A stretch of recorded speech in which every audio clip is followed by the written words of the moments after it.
Hey, welcome back to No Hype Beer Reviews. So I was really in the mood for a coffee stout, and I have PM Dawn and SOB in the fridge, but I also kind of wanted some bourbon. So I decided to go with this. I had it fresh, and it was freaking delicious, and I've heard different things about it with some age on it. So I thought I'd give it a shot. Before I get into that, if you've ever seen the Lagunitas glass, it's like the least pretentious glass ever, made up to look like a mason jar. You have the dog on the front, you got their name on the back, and then on the side you get some numbers, which I guess you can't see very well. But it has pi, so 3.14. You got the fraction 10 over 6, which is what's in the Mad Hatter's hat. And then 420, which I don't know what that's all about. Anyway, let's get into the glass and see what it smells like.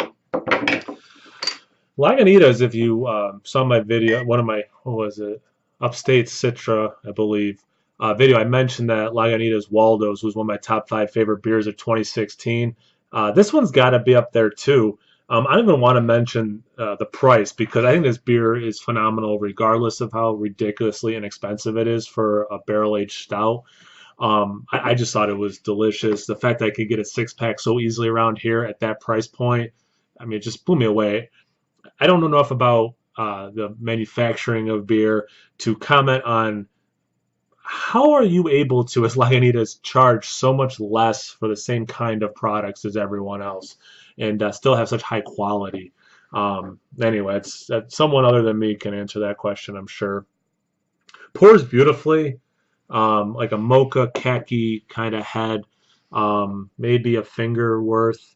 And it's pretty dark. I mean, even holding up to light, it's a dark, definitely a dark beer.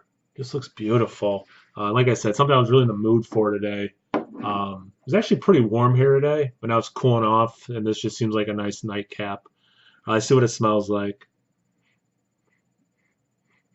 Actually, the first thing I get's vanilla and the wood, not even like bourbon or the coffee. Yeah, I get a lot. Okay, now that I'm smelling it more, I am getting the bourbon kind of playing with those. Yeah, okay, so yeah, definitely vanilla wood, which makes sense, lends way to the bourbon itself. I'm kind of trying to find the coffee in the aroma, which I'm not getting. I don't know if in the flavor it's already kind of started to fade, but coffee can fade, fairly quickly in these kind of beers. But definitely in the nose, I'm not picking up a lot of coffee. I feel like when it was fresh, I got more coffee in the nose. And nothing wrong with it smelling a lot like the barrel. That's completely fine with me. I'm not a big bourbon drinker, but you throw a nice stout in a bourbon barrel, and I'm all about that. I do kind of want to try some more bourbons because I feel like if I like that flavor so much in these stouts, I probably could have learned to appreciate them on their own. Yeah, maybe the most faint note of coffee, but I'm really getting that vanilla first, the oak, and then like just whiskey in general. All right, cheers. Let's see what it tastes like.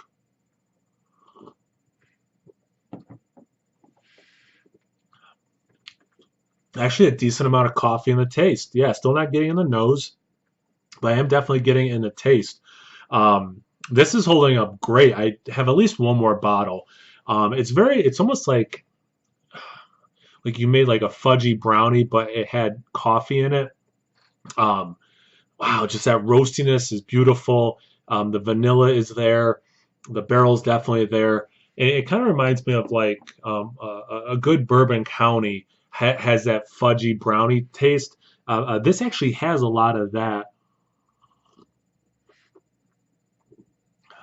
Yeah, and then that coffee adds another layer of bitterness. So it's relatively sweet with that fudgy gooiness.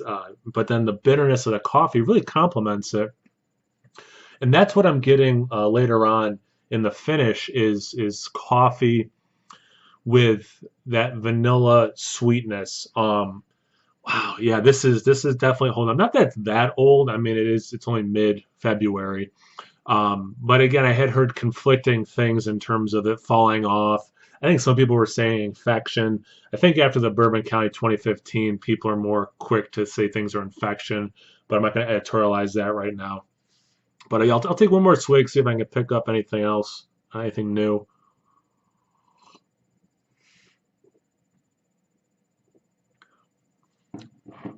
I know some people when they drink a coffee stout, they get some of that like green pepper taste. I don't get any of that in this. I'm not picking up anything new. The only thing I'll say is it does not drink like a 12.2. Yeah, 12.2. It definitely does not drink 12.2. It does have a little bit of warmth from the alcohol. This came right out of my cellar, was not refrigerated at all, so I'm definitely getting all the flavors at cellar temperature. But that warmth is just, it's lovely. This is just a phenomenal beer. If they do it again next year, or this year, I'm definitely going to buy as much as I can because it seems to be aging very well.